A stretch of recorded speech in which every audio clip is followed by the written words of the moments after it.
We teach people how to treat us, and that's it. One person may, for example, think that, I'm so ugly, look at my nose. Another person may think, I'm God's gift. I'm just saying, I don't think I'm God's gift. We cannot control what other people think about us.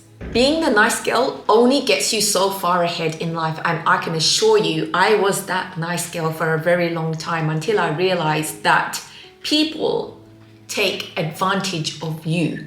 People will take the P if you do not learn how to stand up for yourself, set boundaries, and say no. There's absolutely nothing wrong with being kind. But if you're someone like I was, a recovering people pleaser, then you will know when we are nice and when this is our default personality, we are going to come across people, whether that's in a work situation, whether that's in relationships, whether that's in family situations, friends. We are going to come across people who will take advantage of our niceness. And that's why it's so important that we know how to set boundaries. Why is it that some of us are more of a people pleaser than others? Well, this has got a lot to do with our upbringing and our childhood. For example, I know that I was brought up in a fairly strict environment and there was quite a lot of rules to follow. And I learned very early on that being obedient meant being rewarded. So people pleasing was a natural thing for me to do growing up, seeking approval, seeking validation from those older than me, adults in my life, or whether that is from parents or teachers. All of these played a part. And when we are brought up in this kind of way, sometimes we don't find our own self-esteem. We always rely on external things to make us feel good. How do we know when we are people pleasing? The first thing is to become aware of the behavior of when you are doing things. When you are saying yes to things that you don't want to do, maybe you really dislike someone, but you're afraid of confrontation or conflict, but you do it anyway. So this is the type of behavior that we need to become aware of. Or when you are afraid to say no to a friend because you don't want to upset them. When we become aware of this type of behavior, that's the first step to realizing that we are people pleasing and we're not doing things because we really want to, but we're doing it because we're seeking approval and validation from others. So this then moves on to the next point, which is setting healthy boundaries. And this is so important in every area of our life, whether that's in work situations, in relationships, with family members, with friends. We teach people how to treat us, and that's it. And I had to learn this the hard way. I was that nice girl for a very long time. I had to learn that hard way, that people are going to treat you what you accept from them. If you do not set boundaries, unfortunately, we live in a world where people are going to take advantage of you. In a work environment, if you do not say no to things, people are just going to give you more stuff to do, more stuff, even if it's not on your job description. If we do not stand up for ourselves, people will walk over us. And that's why it's so important for us to set healthy boundaries, to let people know when they are crossing the line. For example, I used to work with this lady and oh God, she was so mean and horrible. And when I first started this job, I was that typical nice girl who said yes to everything and I was afraid to upset people. I had that mentality that, I wanted to really make people proud of me and, their opinions and judgments about me was so important to me. So this lady, she was just a bully. She was horrible, mean, misery, everything negative. And, you know, in hindsight, actually, I'm really grateful that I had this experience with this lady, because it taught me a lot. It taught me a lot about myself. So, you know, the saying everything happens for a reason. Well, I really think this did. She would just really mistreat me, and it got to that point where I just had enough, and I realized that if I do not stand up for myself, this lady is going to eat me alive. So I built up the courage to one day just stand up to her and say no to her when she was mistreating me. And of course, she was taken back by shock. She couldn't believe it. She could not believe it. This nice Rosina, who never says no, who never speaks up, she's actually standing up for herself. Of course, it was hard for me to do that, especially to someone who's so intimidating, but the more I did it, I felt like I was building up confidence and courage, that I'm still alive after I confronted this bully. You know, I didn't die, which meant that I could do it again. And so once she realized that she could not walk over me anymore, she stopped behaving in that kind of way. She started treating me differently. She may have not liked me, but I just didn't get that horrible treatment from her anymore. And she would probably do it to someone else or try it with someone else. And that's why it's so important for us in relationships that we stand up for ourselves. Because people are going to take advantage if we do not set boundaries. And this applies to relationships, family situations, and friendships as well. In relationships, if we don't set boundaries, there might be someone who we come across, they might want to have sex with us too soon or cross boundaries that we're not comfortable with. All of these things, they play a part. If we do not say no to friends for things that we do not want to do, and they see us as always that yes person who do everything and anything, call us at times that we don't want them to, and crossing lines and boundaries, I've been there and I've done that. They will take advantage. People, it's, you know, in a way, it's not their fault. People are just going to try, especially if you have people who take a lot, those energy vampires. If we do not say no to those people in particular, they're going to eat you.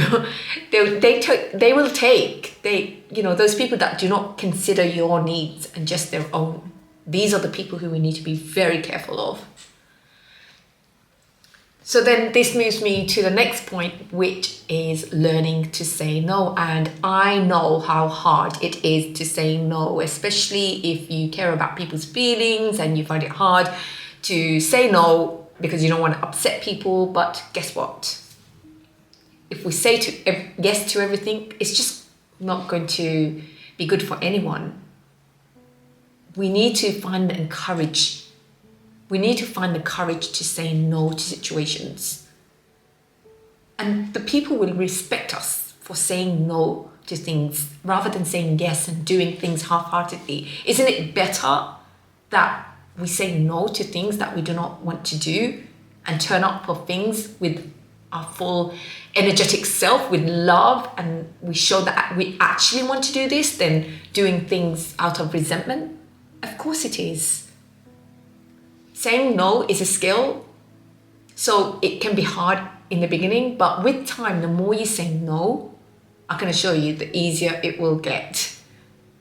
You slowly, it's like a muscle. When you first start saying no to things, you feel guilty and bad, but then you realize that, it's people just have to get used to respecting you, respecting your time effectively. When you say no to something, that means you're saying yes to something else. And that yes could be time for yourself to do something that really matters to you. That could be time to work on a skill or a passion that you're working on, rather than saying yes to an event that you really don't want to go to, but you feel bad, you're going to upset your friend. Remember that time is one of the precious things that we have. That's something we're not going to get back. So the way we spend our time is the most important thing. When we say no to people, it doesn't always have to be in an aggressive or a rude way. I think if we learn to communicate in a way where we're not upsetting people and make them understand, then we won't feel so guilty about saying no. So, for example, if someone invites us to an event, but we know that we're so busy and we're tired and we just do not have the time to do this, then we can just let them know in a nice way, in a graceful way, that I'm so grateful that you thought of me for this and it looks amazing, but I'm really sorry, I have so many things on at the moment, I just do not have the time, and I hope to make it next time. Something along those lines. People will understand. Everybody has their own thing going on. And if those people that don't understand, then, that's saying something more about themselves than it is about you. People should respect each other's decisions. And this moves me to the next point, which is letting go and detaching ourselves from people's opinion about us. Now, this is so important, I think. Growing up, where I had to care so much about other people's opinion, I was told that, not to do anything out of line because it's going to be shameful and what are other people going to think. So it was ingrained in me from a child to always care about what other people think and to live my life according to what other people think about me. I mean, I cannot think of more than worse way to live, because this is a life of imprisonment. When you are living a life according to other people's opinions about you, it's a life of imprisonment, because guess what? We cannot control what other people think about us. It's beyond our control. People's judgments, perceptions, ideas about life is all based on their upbringing, their environment, the school teachers that had taught them, the parents and the parents' opinions about life and things. All of these factors contribute and impact the way people think. It's their environment. One person may, for example, think that, I'm so ugly, look at my nose. Another person may think, I'm God's gift. I'm just saying, I don't think I'm God's gift. We need to learn and understand that what people think, it does not define us, who we are. Once we get to that point where we learn that we cannot control what people think, it's almost like freeing. It's like freedom. And I think so many of us, we don't do things because we're scared. No one is going to live your life for you. We are the ones that has to live our life with the choices that we make. So those people who you think are thinking about you and making judgments, they're not the one who's living your life. We are living our life with the consequences and the decisions that we make. So therefore, isn't it better that we choose to do things that we really want and that's authentic to us? Because we are the ones who's going to live our life, not other people. So the next point is learn to put yourself first. When we do things sacrificing our own happiness, we're doing it out of resentment. We do it because we're tired, we're scared about upsetting people. When we learn to put ourselves first, we will increase our self-esteem and we will teach people to respect us. Our happiness matters. It's that saying, I'm sure you may have heard it by now, when you pour into your own cup, that's when you will be giving the best version of yourself to other people. If you think about the situation, I know I've been in so many situations where, I'm just exhausted and tired, but I've said yes to things that I really shouldn't have. And then in the end, I've been bitter. And this isn't their fault. This is my own fault because I didn't have the courage to say no. I should have put myself first. And I should have made sure that I am okay and say yes to situations that I know that I am going to do willingly with love and happiness.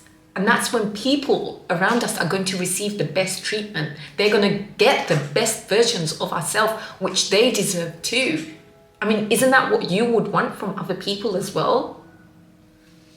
So, again, this doesn't mean, not helping people who really need our help. Like if we have family members who are in trouble, or our partner or our children who need us, of course, we have to put these people first at times. This is in situations where we know we don't really have to be there, but we're going out of our way, or if people have got used to us doing things for them, they've been used to us being the yes girl for them. This is when we need to learn to put ourselves first, to love ourselves, because we deserve it. And when we love ourselves, when we show self-respect, that's when everyone else is going to also respect us. The next thing is learn to become your own best friend. One of the most life-changing things that I have learned over the past few years is to learn to be on my own and to enjoy my own company. I think too many of us look out of ourselves for situations and external events, and we say yes to things because we want validation and we want happiness from external things. Once I started spending some time alone and I learned about myself, I started enjoying my own company, I started finding things that I'm passionate about. This was a game changer for me. When we start enjoying our own company, it means we will say no to things that do not make us happy, and we will say it without feeling guilty. When we start enjoying and doing things on our own and not being scared about being alone, it will make us confident. It will increase our self-esteem. And what does that mean? It means that we understand how precious time is, and we're not going to waste it on things that we do not want to do. When we become our own best friend, we're not going to rely on other people to make us happy, because we can make ourselves happy. And I feel like this is so invaluable, because that's when we will stop people pleasing. The most important relationship you can have is the one with yourself. And I think this is so true, because we spend the most time with ourselves, and we can forget that. And the sooner we can learn to be alone, to love ourselves, to not put up with any crap from anyone,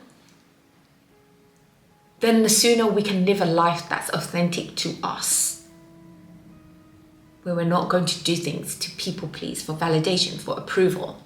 I hope you found this video useful. I hope this video encourages you to think about if you're someone who is a people pleaser, the nice girl, and try and